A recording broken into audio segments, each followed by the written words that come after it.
comme l'homme est une trinité, le tabernacle était aussi une trinité. Parce qu'il était constitué d'un parvis, du lieu saint et du lieu très saint. Donc le tabernacle était aussi une trinité. Et le chiffre 3 se retrouve longuement dans la constitution du tabernacle. Autant il y avait 3 parties, le tabernacle était organisé par 3 offices. Les lévites, les sacrificateurs, qui étaient aussi des lévites, et il y avait aussi le souverain sacrificateur. Les lévites préparaient tout le tabernacle. Les sacrificateurs travaillaient essentiellement dans le lieu saint. Mais le souverain sacrificateur, lui seul avait accès au Saint des Saints. Il exerçait son sacerdoce. Deuxièmement, le tabernacle était marqué par 3 types de lumière. Dans le tabernacle, on avait dans le parvis, on avait la lumière du soleil. Une lumière naturelle puisque le parvis était décapotable. Il était à ciel ouvert et c'est le soleil qui éclairait le tabernacle ou la lune qui éclairait de nuit. Mais dans le lieu saint, il n'y avait pas la lumière du soleil. Les tissus étaient tellement épais qu'on ne pouvait avoir de la lumière qui y entrait. Quelle est la lumière qui éclairait le lieu saint? C'était la lumière du chandelier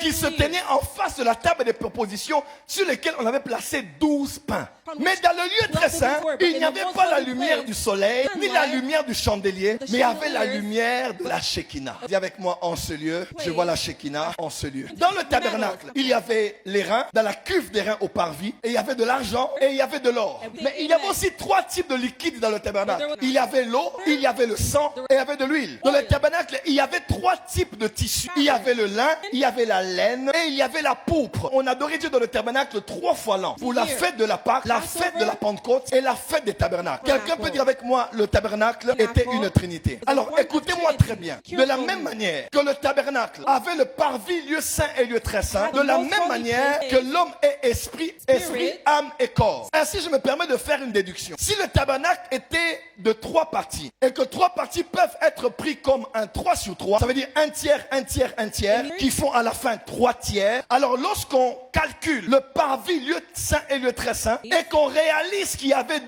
parties qui étaient couvertes, c'est-à-dire cachées ou bien à l'intérieur, on réalise aussi que dans l'homme qui a été créé, il n'y a qu'une seule partie qui est extérieure. C'est la partie que l'on appelle le corps. Et le 2 tiers est à l'intérieur. Le 2 tiers est caché. Le 2 tiers est invisible. Ce n'est pas la population qui a accès à l'intérieur. Il n'y a que quelques initiés qui ont accès ici, dans le lieu saint, et qui ont accès là-bas, dans le lieu très saint. Un tiers, un tiers, un tiers. Donc ici, nous avons 2 tiers, et ici, nous avons 1 tiers. Et lorsqu'on doit les considérer en termes de tiers, lorsqu'on calcule 2 tiers, c'est le lieu saint et lieu très saint, ou bien esprit et âme, 2 tiers équivaut à 66,6%. Alors pour ne pas choquer Internet, parce que si je dis 66,6, même les gens de mauvais cœur vont enlever la virgule et vont dire c'est 666.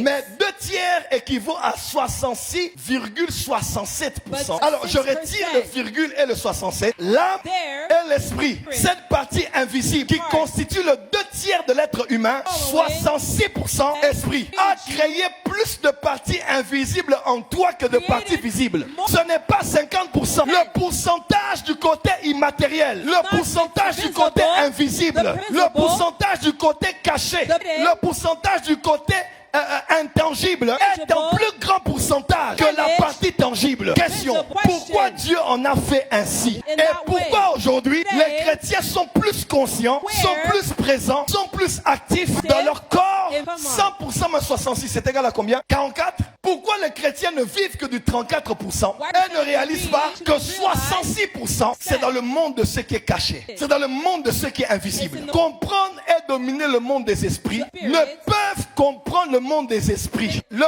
corps ne comprend pas le monde des esprits. 34% ne comprend pas le monde des esprits. Le cerveau dans le corps ne comprend pas le monde des esprits. Les déductions intellectuelles n'appréhendent pas le monde des esprits. Pour comprendre le monde des esprits, il faut utiliser la partie de l'esprit. Et pour utiliser cette partie, tu dois en être conscient et tu dois en avoir la maîtrise. Ne peut dominer le monde des esprits que ceux dont 66% a dominé le 34%. C'est eux. Dis à ton voisin, 34%. Je l'envoie en vacances ces 2 prochaines semaines. Je vais réveiller, je vais éveiller, je vais élever la dimension cachée, la dimension invisible, la dimension intérieure, la dimension couverte, éclairée par le chandelier, éclairé par la Shekinah. Dis à ton voisin, je vais éveiller là où il y a le pain de proposition. Dis à ton voisin, je vais éveiller là où il y a l'odeur des parfums. Je vais éveiller là où il y a la verge d'Aaron, là où il y a le pot de manne, là où il y a les 10 commandements, et là où il y a l'arche de l'alliance avec les chérubins, là où il y a le sang de l'agneau, et là où il y a la Shekinah, là où Dieu parle à Moïse. C'est là où je veux aller. Je décide de réveiller mon esprit. Je décide de réveiller l'homme intérieur. Je décide de développer l'homme intérieur. J'ai trop mangé ici, je vais manger dedans. J'ai trop bu ici, je vais maintenant boire dedans. Je me suis trop habillé ici, je vais m'habiller dedans. J'ai trop grossi ici, je vais grossir dedans. Dis à ton voisin, hein, 66%.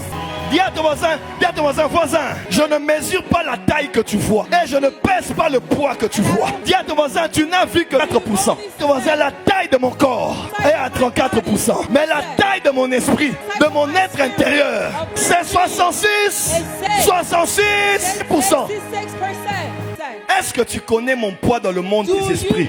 Il y a des gens que tu peux porter comme un protocole. Mais si c'est en esprit, tous les sorciers ne peuvent pas te déraciner d'une terre. Dans le corps, tu pèses 64 kilos. Mais en esprit, tu pèses 5000 tonnes. Voilà pourquoi cet homme a dit, l'esprit du Seigneur m'a créé. En réalité, dans l'homme, c'est pas 34%, mais c'est 66%. C'est ce qui est dedans. Parce que nous, on n'écoute pas que la parole. On écoute la parole inspirée parce que la lettre tue, mais l'esprit vivifie. Je n'ai pas mangé que le pain. J'ai mangé le pain éclairé. Ce n'est pas ta parole qui éclaire. David a dit, la révélation de ta parole éclaire. C'est pas le pain, c'est le pain illuminé. C'est le pain éclairé. C'est le réma dans le logos. C'est le bégaiement de Moïse interprété. C'est le Méné Tékel expliqué. Dis à ton voisin, cette semaine, on va à l'intérieur.